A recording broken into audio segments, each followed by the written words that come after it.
Hi, welcome to an episode of Root Beers. It's Curtis. Nice to see you guys. It's been a while. I apologize for not shooting films since March. It's been a while.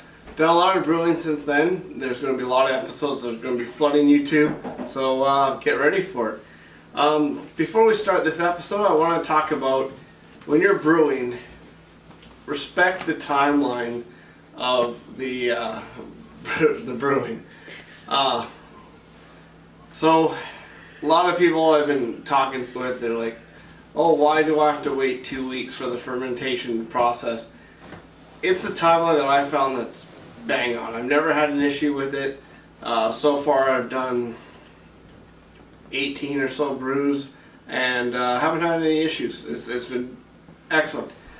Second of all, respect the timeline for bottling. Don't dare drink it. Shame on you if you drink it early. Wait the 2 weeks minimum.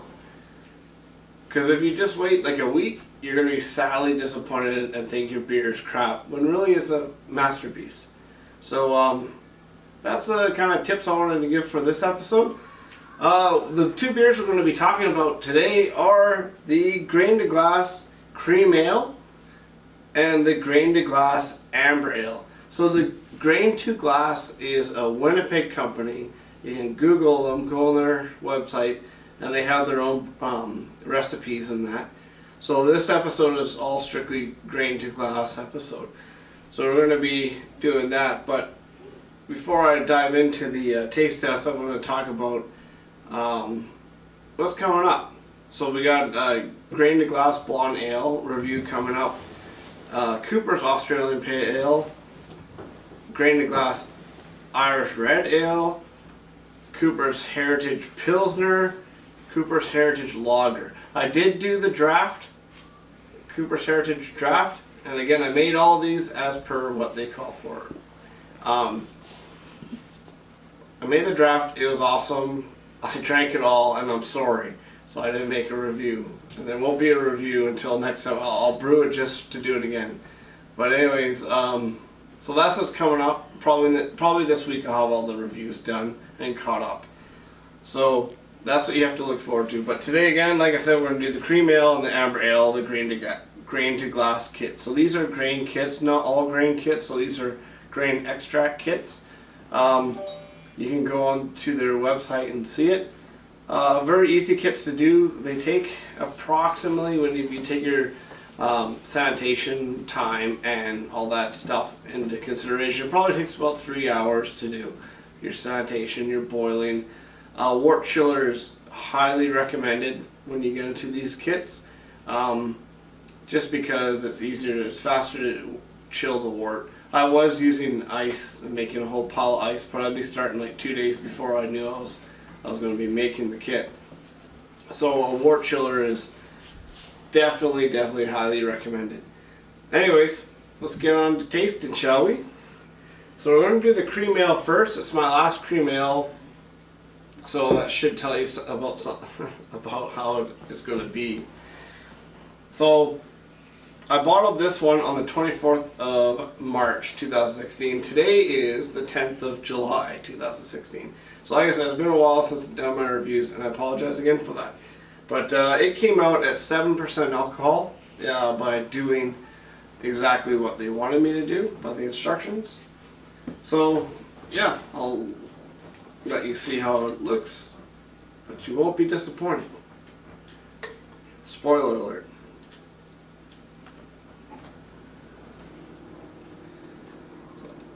Very nice looking beer. I know the camera picks it up because it's HD.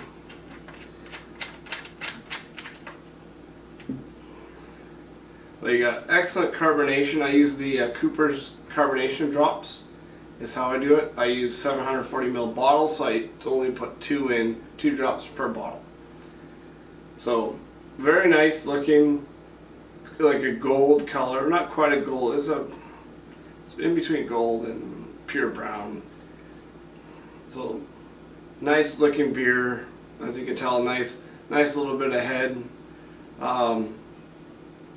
Lots of bubbles, lots of carbonation in there. Very excellent beer. Smells fantastic. It smells like Sleeman's Cream Ale. I love Sleeman's Cream Ale. Smells similar to it, very close. You can definitely smell the hops in it, there's no doubt about it. And I forget at the top of my head what hops goes in, if it's Cascade or another one, but I'll have to look at the ingredients. But you can smell the hops, and with hoppy beers, with home brews, you do lose out the hoppiness over time. So the fact that I brewed this and bottled this on the 24th of March, so we're looking at what, April, May, June, we're looking over 3 months time, and it still smells super hoppy. So I haven't had this beer for basically that time. I haven't had any lately, the last month and a bit, because I drank them all except I was smart enough way to put one away.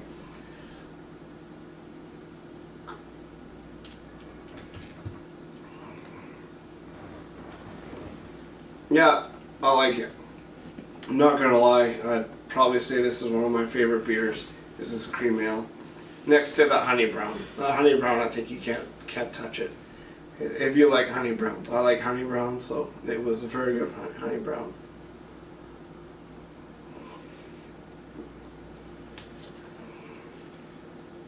So yeah, very, very nice. Very smooth. It's an excellent all year round beer. It could be summer, it could be hot out, it could be winter, it could be cold, whatever. This would be a nice beer to have. So you can't go wrong with this. I'm really happy with this cream ale. And I'll give another spoiler alert, so cover your ears if you don't want to hear what I'm about to say. But I'm going to be making a maple cream ale, where I'm basically going to take this kit and I'm going to add maple syrup to the mix, and I'm going to the boil process, and I'm going to see how it turns out. Hopefully make a nice maple cream ale. That's a fantastic beer that a local brewery back home makes, and I want to repeat it. Not that I want to steal their stuff, but I love their stuff, and it's saying a lot if I want to try to make it a drink like theirs. So excellent sum up, excellent beer. Can't go wrong if you like medium, like not light but not dark. Like, as you can tell, it's like a medium. Awesome beer. You won't be disappointed, and it's actually one of the cheapest beers they have because it doesn't require a lot of product, but it's very tasty. Like I said, you can taste the hops, and it has a really nice aftertaste. And easily, it's summer, right? Like I said, it's July 10th, so like I always do, I pass it over to my helper, and then she can enjoy the drink as well. So that's the cream ale. The next up for taste testing today, for today's episode, I think this is our 4th or 5th episode. Anyways, is the amber ale. This one, I will totally be truthful. I completely look forward to this one. I ordered it and I was like, man, I can't wait, because I like Rickard's Red. So I was hoping it'd nail it, and so I was really looking forward to this beer, and I'm glad that I was able to brew it. And so now you'll be able to see it. I've tasted it, yes, but I'm not going to spoil it. We're going to look at it together and embark in this journey together. So as you heard, the nice carbonation. Again, this one turned out to be about 7% alcohol as well.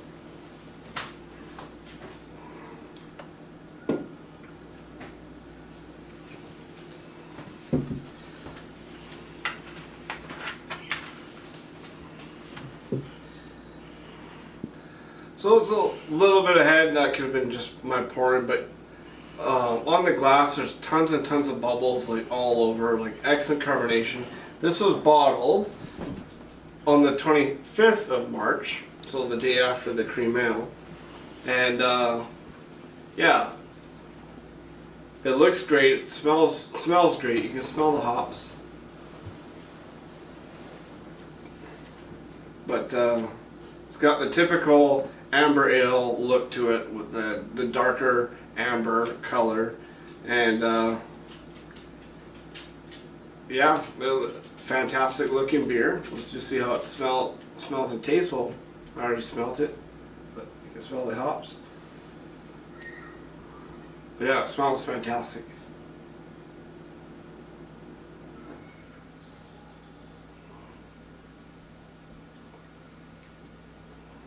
So, not quite like a Rickers Red, but pretty darn close.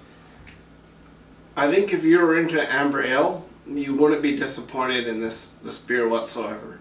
I think you'd be like, oh, you know what?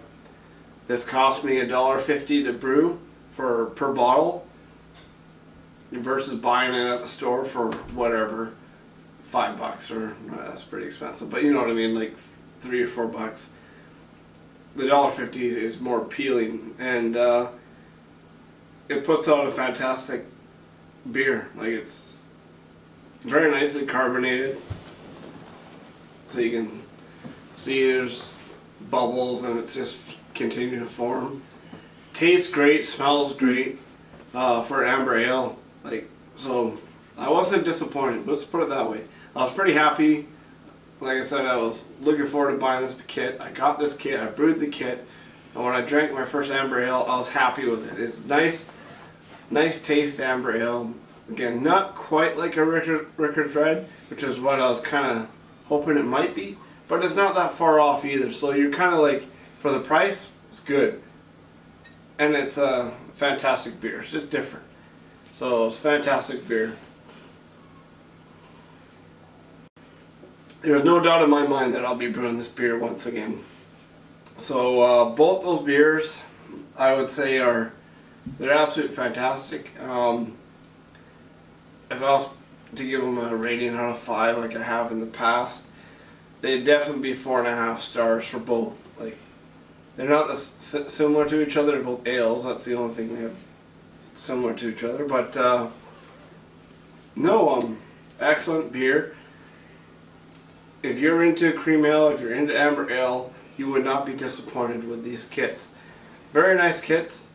And yeah, so that pretty much sums up today's episode. Thanks for watching. Next episode will probably be, I'm just looking at the things right now, probably that Irish Red Ale. And I'll probably be doing the Cooper's Australian Pale Ale as well. So the Irish Red Ale is the grain to glass kit, and obviously the Cooper's is the Cooper's. So that'll be probably the next episode. See it uploaded probably the next day or two, depending how busy I get at work, and well, it's summer, so a lot of fishing, and that means enjoying some good light beers too. But stay tuned, and thanks again for watching. Have yourself an excellent rest of your weekend. Cheers.